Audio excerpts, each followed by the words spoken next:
বলুন না ইয়া রাসূলুল্লাহ। বন্ধুরা আমার আল্লাহ মায়ার আল্লাহ দয়ার আল্লাহ,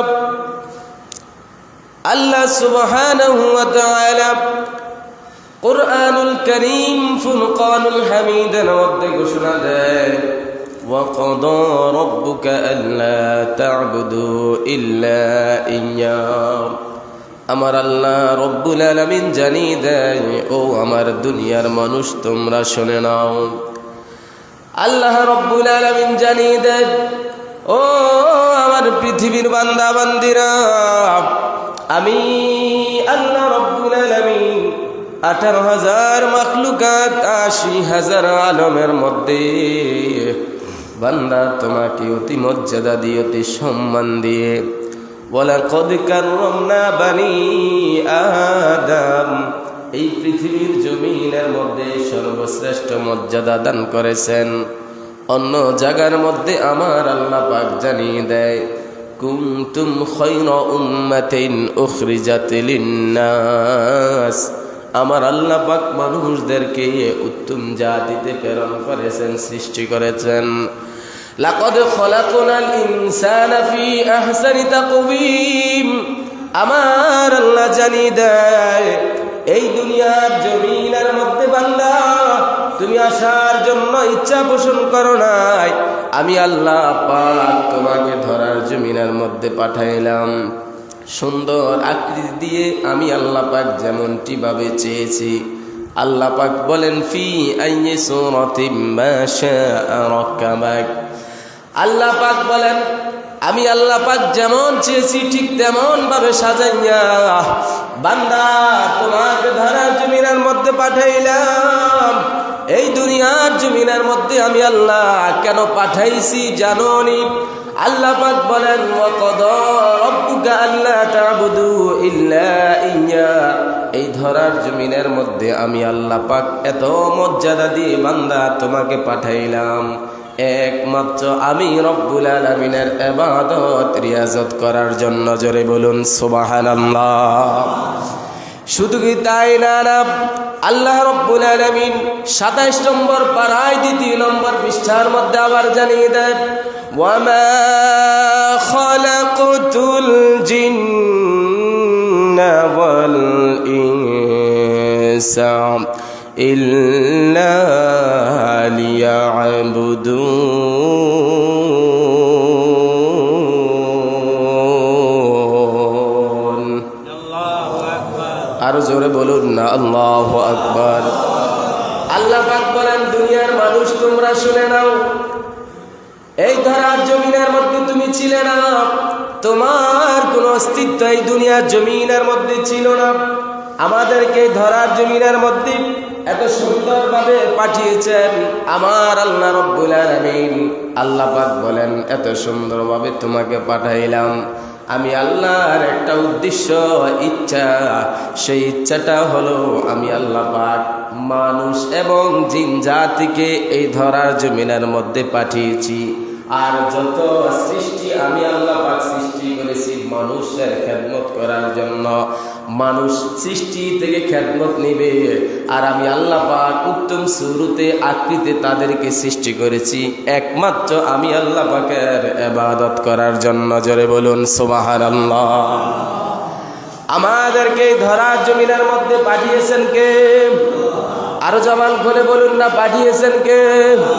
সে আল্লাহ পাক বলেন, ও আমার দুনিয়ার মানুষ বান্দারা তোমরা শুনে নাও, ওয়াকাদা রাব্বুকা আল্লা তা'বুদু ইল্লা ইয়্যাহু।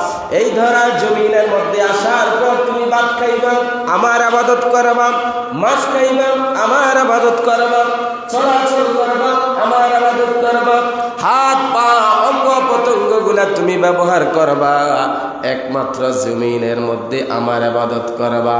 আর দ্বিতীয় ইবাদত করার জন্য কোনো ইলা নাই, কোনো মাবুদ নাই, কোনো আল্লাহ নাই। একমাত্র জমিনে ইবাদত হবে আমার আল্লাহ। আল্লাহ রাব্বুল আলামিন পরের শব্দে আবার জানিয়ে দিয়েছেন, ইল্লা ইয়্যাহু ওয়া বিল ওয়ালিদাইনি ইহসানা। এই ধরার জমিনের মধ্যে বান্দা যেমনি ভাবে আমি আল্লাহ পাকের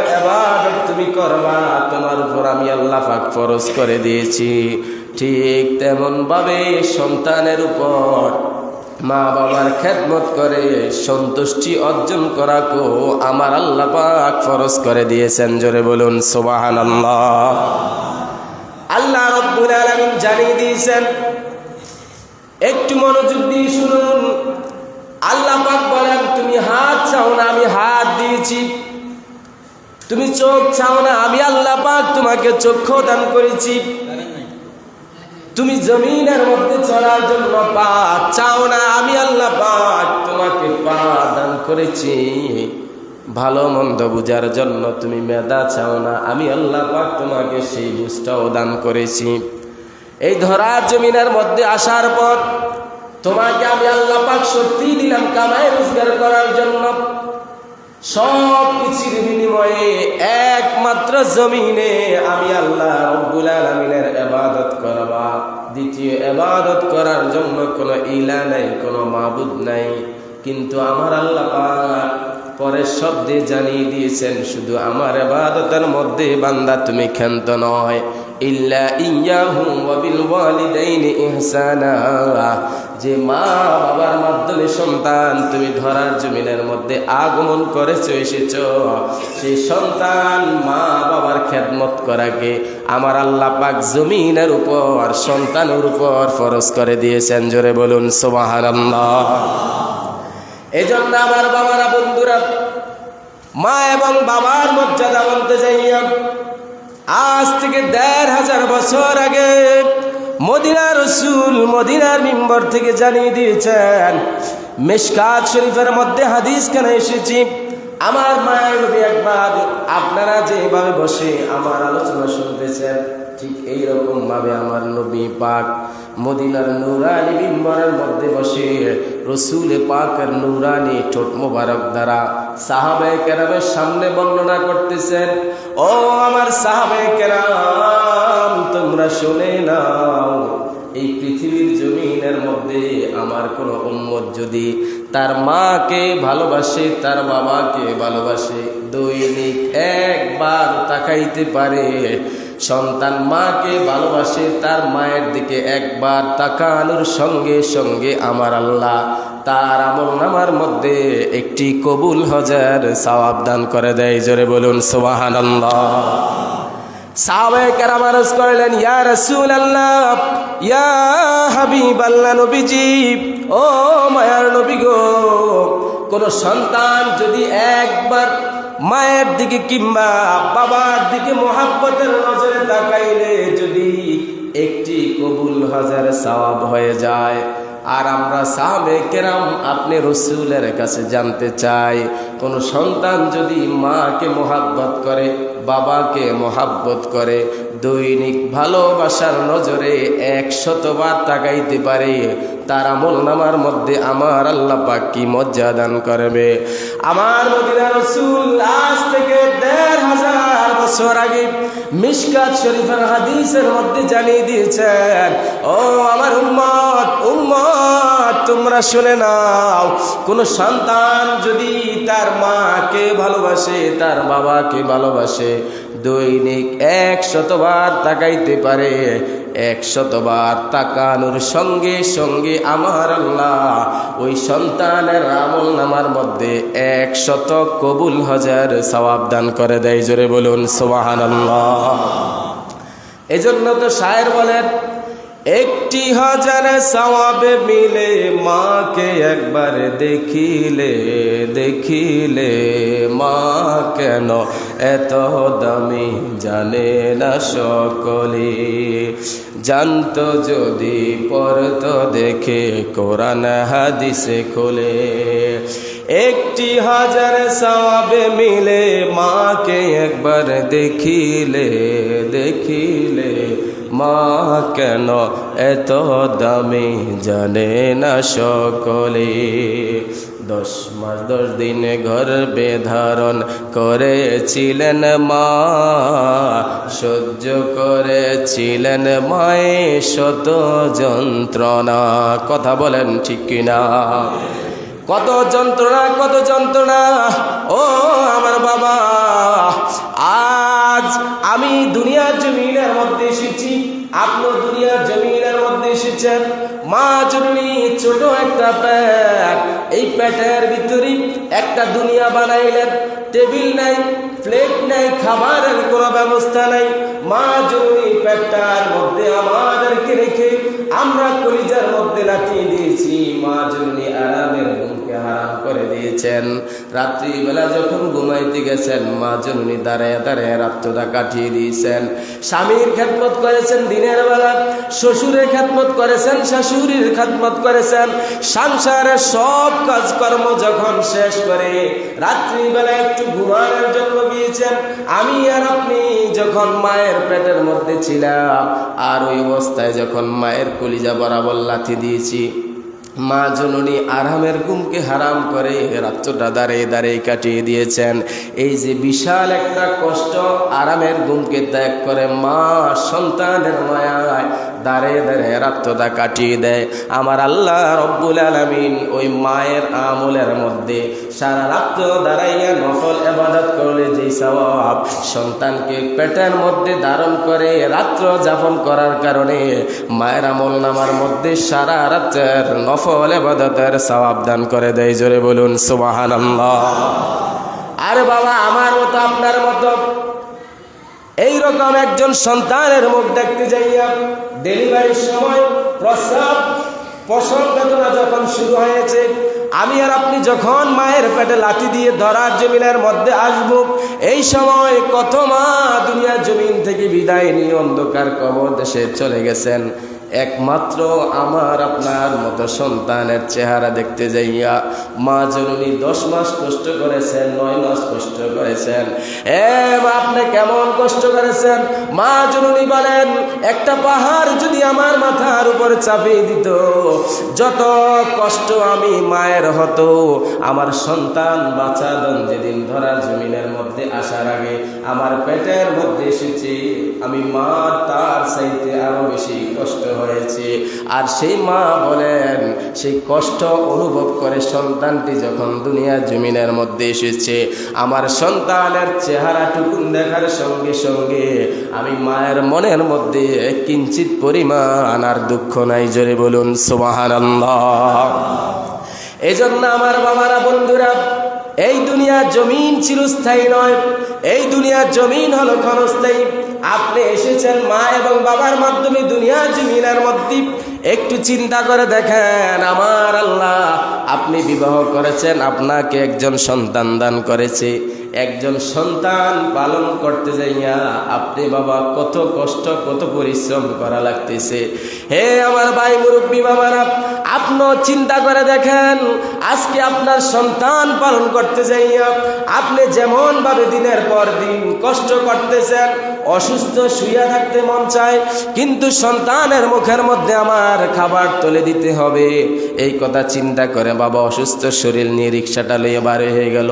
বাবা অসুস্থ শরীর নিয়ে কোদালটা আর মাটি কাটার খাড়িটা হাতের মধ্যে নিয়ে বের হয়ে গেল। বাবা অসুস্থ শরীর নিয়ে জমিনের মধ্যে কাজ করতে বের হয়ে গেল। আজকে বাবা আপনি যেইভাবে কষ্ট করতেছেন, একদিন আপনি যখন ছোট ছিলেন, না বলা কোনো কিছুই আপনি চিনতেন না। বাবাকে বিরক্ত করতেন, মাকে বিরক্ত করতেন, মিনিটের মধ্যে আমি প্রস্রাব করে দিতাম, পায়খানা করে দিতাম।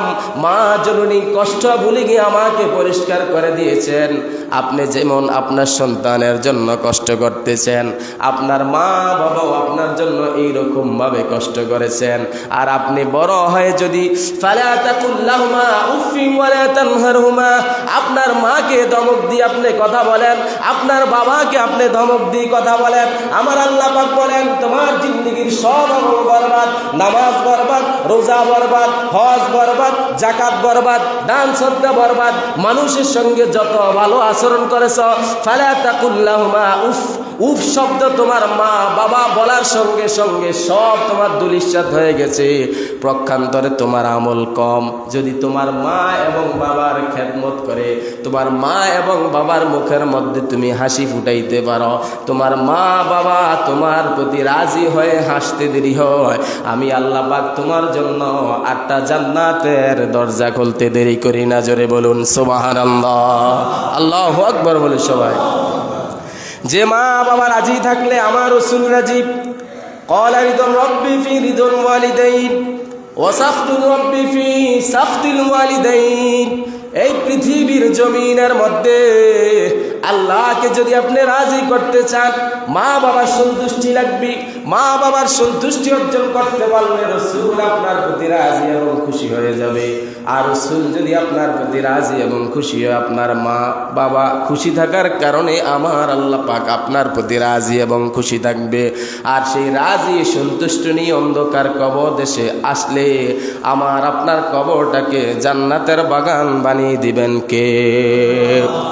এজন্য আমার বাবারা, বন্ধুরা, আল্লাহ পাক বলেন নামাজ পড়া ফরজ, যাকাত দেওয়া সম্পদশালী ব্যক্তির উপর ফরজ, কোরবানি করা সম্পদশালী ব্যক্তির উপর ফরজ, মাহে রমজানুল মুবারকের রোজা রাখা ফরজ, এই পর্দা করা ফরজ। ঠিক তেমনি ভাবে সন্তান তোমার মা এবং বাবার খেদমত করাকে আমি আল্লাহ পাক তোমার উপর ফরজ করে দিয়েছি। তোমার চালন চলন কথাবার্তা এমন কোনো আচরণ যদি তুমি করে থাকো, তোমার মায়ের কাছে চলে যাও, বাবার কাছে চলে যাও, মা বাবার কদম ধরে যদি তুমি মাফ চাইতে পারো, আমি আল্লাহ পাক তোমাকে মাফ করে দেব। মা বাবার কদমের পায়ের তালুর হাতের তালুর কত মর্যাদা শুনুন। আল্লাহ নবীর একজন সাহাবী আরজ করলেন, ইয়া রাসূলুল্লাহ, ইয়া হাবিবাল্লাহ, নবী গো, ও মায়ের নবীজি, আমি তো নিয়ত করেছিলাম আমার এই কাজটি যদি পরিপূর্ণ হয় তাহলে আমি জান্নাতের দরজা এবং জানালার মধ্যে চুমু খাবো। ইয়া রাসূলুল্লাহ, নবী গো, আমার তো ওসিয়ত পূর্ণ হয়েছে, মান্নত পূর্ণ হয়েছে, এখন আমি দুনিয়ার জমিনের মধ্যে জান্নাত পাবো কোথায়? কোথায় আমি চুমু দিয়ে আমার ওসিয়তটা আমি পূরণ করাবো? আমার মায়ার নবী জানিয়ে দিলেন, ও সাহাবে কেরাম, তোমরা দুনিয়ার জমিনের মধ্যে যদি জান্নাত খুঁজতে চাও, তোমার মায়ের কাছে চলে যাও, তোমার বাবার কাছে চলে যাও। এই দুনিয়ার জমিনের মধ্যে যেই সন্তান তার মা বাবার পায়ের তালুর মধ্যে, হাতের তালুর মধ্যে, কপালের মধ্যে চুমু দিবে, সঙ্গে সঙ্গে আমার আল্লাহ পাক জান্নাতের দরজা জানালার চুমু খাওয়ার সওয়াব দান করে দিবে। জোরে বলুন সুবহানাল্লাহ, আল্লাহু আকবার বলুন। নবী পাক বলেন, টেনশন করার কোনো প্রয়োজন নাই। এই দুনিয়ার জমিনের মধ্যে যদি তোমরা কোথাও জান্নাত খুঁজতে চাও, মা এবং বাবার হাতের তালুতে, পায়ের তালুতে, কপালের মধ্যে চুমু খাও। মা এবং বাবার হাতের তালুতে, পায়ের তালুতে চুমু খাওয়ার সঙ্গে সঙ্গে আমার আল্লাহ পাক তোমার আমল নামার মধ্যে জান্নাতের দরজা জানালায় চুমু খাওয়ার সওয়াব দান করে দিবে। জোরে বলুন সুবহানাল্লাহ। এই জন্য মা বাবার খেদমত করার দরকার আছে না? আজকে আমি যখন বড় হয়ে যাই, মা যখন আমাকে বলে, বাবা কোথায় যাচ্ছ? বাজারে যাই, আমার জন্য এক বিরা পান আন্য, ধমক দিয়ে উড়িয়ে ফেলাই দেয়। এরকম সন্তান আছে না? আমার জন্য এক পাতা না পাইন্য, ধমক দিয়ে উড়িয়ে ফেলাই দেয়, অথচ পকেটের মধ্যে টাকা আছে। এরকম কুলাঙ্গার সন্তান আছে না? নাই। হাজারো কামাই করতে পারবেন, হাজারো বিদ্যা অর্জন করতে পারবেন, হাজারো সম্পদ অর্জন করতে পারবেন, সব কিছু তুচ্ছ হয়ে যাবে একমাত্র মা এবং বাবার বদদোয়ার কারণে। এই পৃথিবীর জমিন ক্ষণস্থায়ী, পরকালীন জিন্দিগির একদিন হলো এই দুনিয়ার জমিনের 70 বছরের আরো বেশি, যেখানে আপনাকে লক্ষ কোটি কোটি কোটি কোটি বছর অতিক্রম করতে হবে, থাকতে হবে। ওই জায়গাটা যদি আপনি শান্তি চান, মজবুত চান, আমার আল্লাহ পাক আপনার প্রতি মা বাবার খেদমত করাকে ফরজ করে দিয়েছেন। জোরে বলুন না সুবহানাল্লাহ।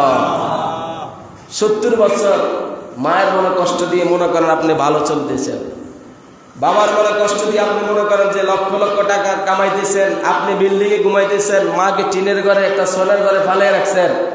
এই 70 বছর পরকালীন জিন্দিগির মাত্র কবরের জিন্দিগির একদিনের সমতুল্য। এই 70 বছরের একটা লিমিট আছে।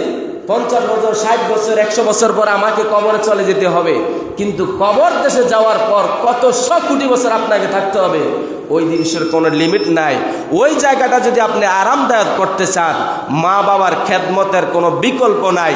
অল্প ইনকাম করে যদি মা বাবার সন্তুষ্টি আপনি অর্জন করে অন্ধকার কবর দেশে যাইতে পারেন, আমার আল্লাহ পাক মা বাবার সন্তুষ্টির কারণে আপনার কবরটাকে জান্নাতের গ্যারান্টি দিয়েছেন। জোরে বলুন না সুবহানাল্লাহ।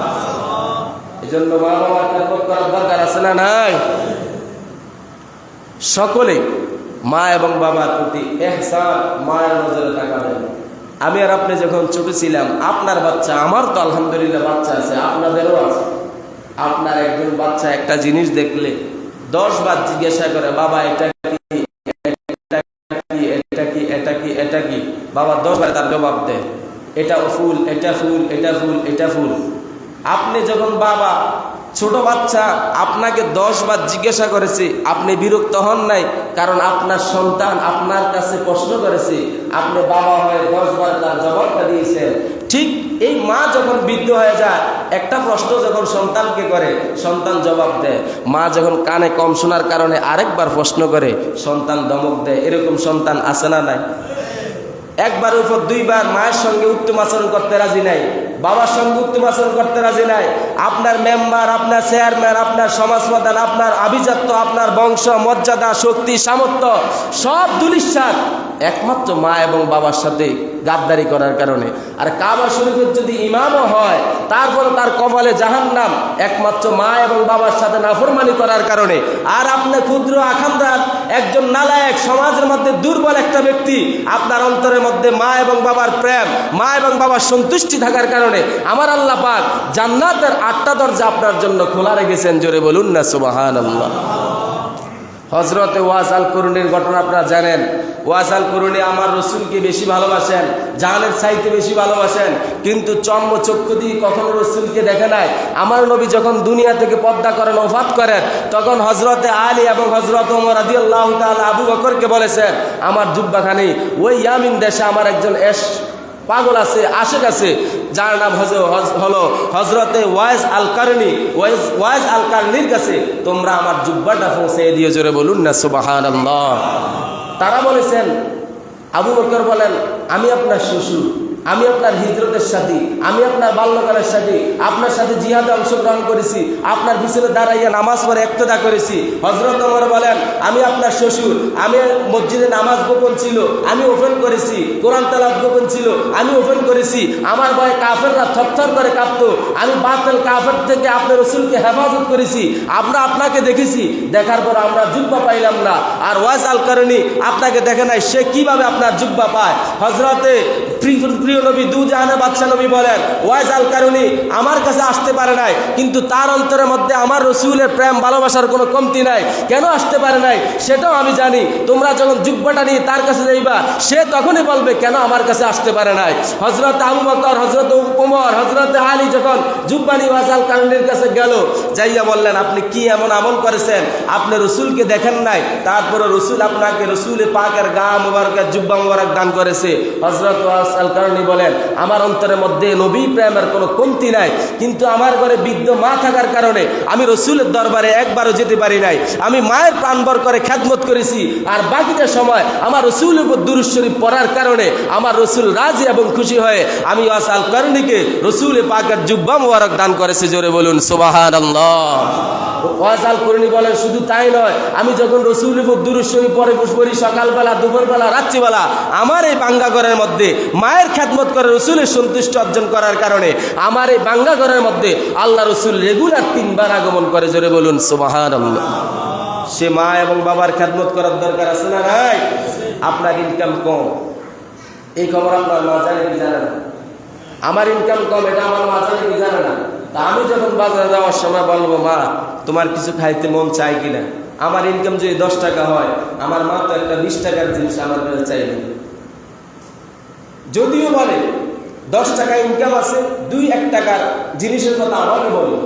আর যদি বেশি বলে, আমি সন্তান হয়ে মায়ের সামনে সেই জিনিসটা তুলে দেওয়া, এটা আমার আল্লাহ পাক আমার উপর ফরজ করে দিয়েছে। সুতরাং ধমক দেওয়া যাবে না। যাওয়ার সময় মা এবং বাবাকে বলবেন, বাবা আপনার কিছু খাইতে মন চাই কিনা? মা আপনার কিছু খাইতে মন চাই কিনা? দেখবেন বাবা আপনার পিঠের মধ্যে পোষা দিয়ে বলবে, বাবা আমার কিছু খাওয়া লাগবে না, তুমি সন্তান হয়ে যে আমাকে বলেছ আমার কিছু লাগবে কিনা, এতে আমি দুনিয়াটা পেয়েছি। জোরে বলুন না সুবহানাল্লাহ। সে মা বাবার দিকে মহাব্বতের নজরে তাকাইবেন, এমন কোনো শব্দ উচ্চারণ করবেন না যেটার কারণে মায়ের মনে কষ্ট যায়, বাবার মনের মধ্যে কষ্ট যায়। আল্লাহ পাক সকলকে মা এবং বাবার প্রাণভর করে খেদমত করা